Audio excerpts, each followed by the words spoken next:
Good day, my name is Hannah Sheppard, and today I will be doing a lesson on the 5 senses and their uses according to the criteria of JLZ 300. My lesson outline. The lesson presented is for Foundation Phase, Grade 1, on life skills. The topic of the lesson is my body, and the theme is the 5 senses and their uses. In this lesson, the learners will explore the 5 senses, namely taste, touch, smell, hearing, and sight.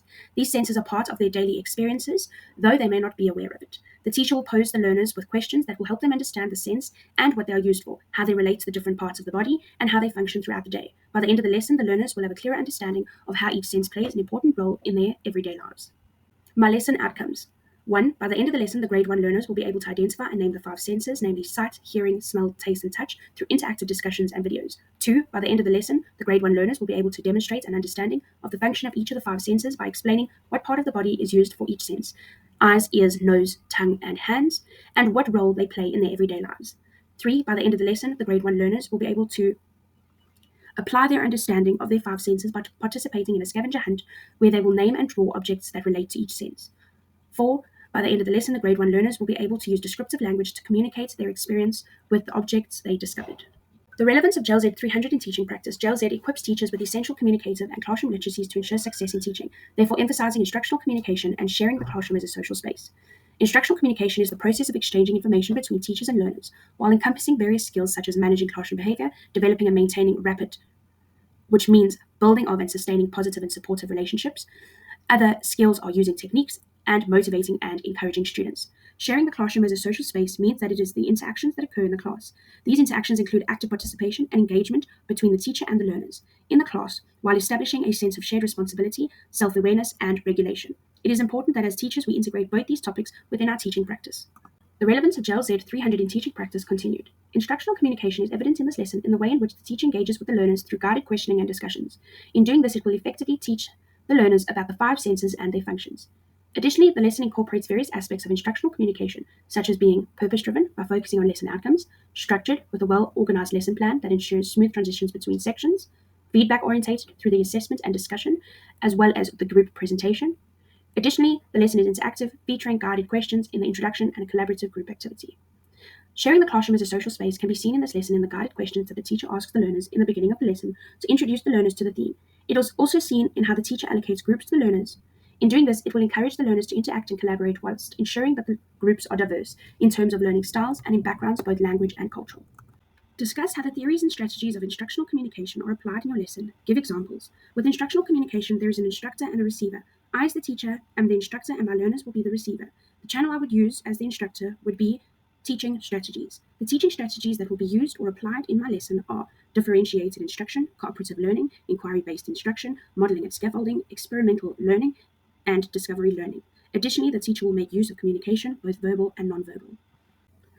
In the previous slide, I simply mentioned the theories and strategies that would be applied. In this slide, I'm going to explain them in detail and how they apply to my lesson. Differentiated instruction. The lesson uses a variety of activities such as songs, mirror exploration, and a scavenger hunt. Cooperative learning. The learners are divided into groups for the scavenger hunt, promoting teamwork and collaboration. Each group member is responsible for finding their object related to the specific sense, therefore encouraging shared responsibility. Inquiry-based instruction. The teacher asks open-ended questions to encourage the learners to think critically and explore their own understanding of the sense. Modeling and scaffolding. The teacher models how to find each part of the body using the mirror and guides the learners through the process with prompts, which scaffolds their understanding of how each sense works. Experimental learning. Learners actively engage in hands-on activities using the mirrors to explore their body parts and participating in the scavenger hunt. Alongside the previous mentioned theories and strategies that will be used within my lesson, there is verbal and nonverbal communication.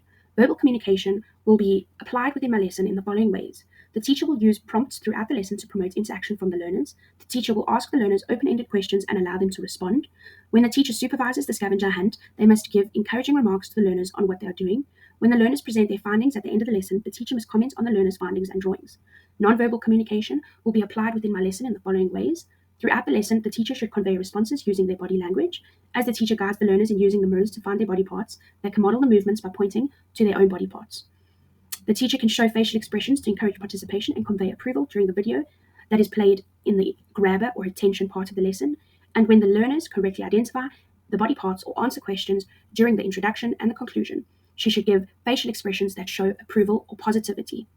Discuss how the concept of the classroom as a social space is reflected in your lesson. Sharing the classroom as a social space refers to creating an inclusive and collaborative learning environment, and that within this environment, learners feel valued, respected, and empowered to participate.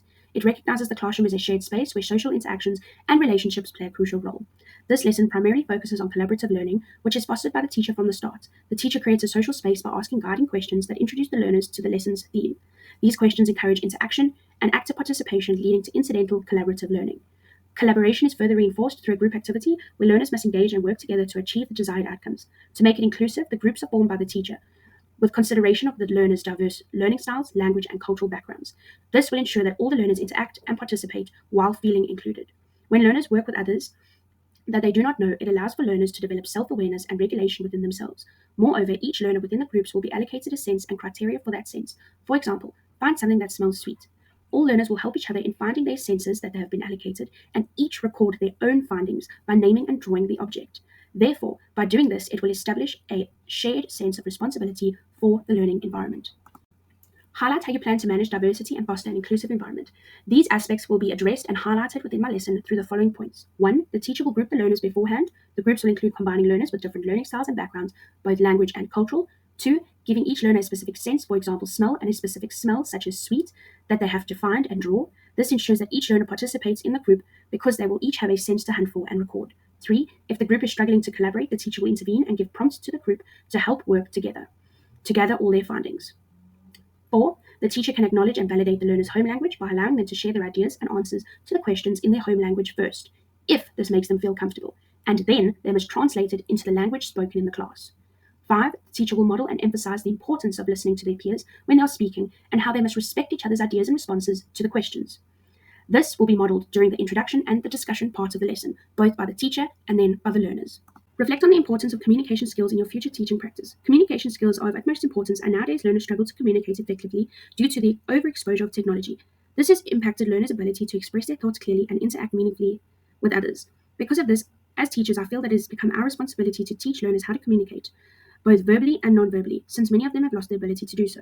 When designing a classroom environment, it is essential to consider it as a social space where communication plays a key role.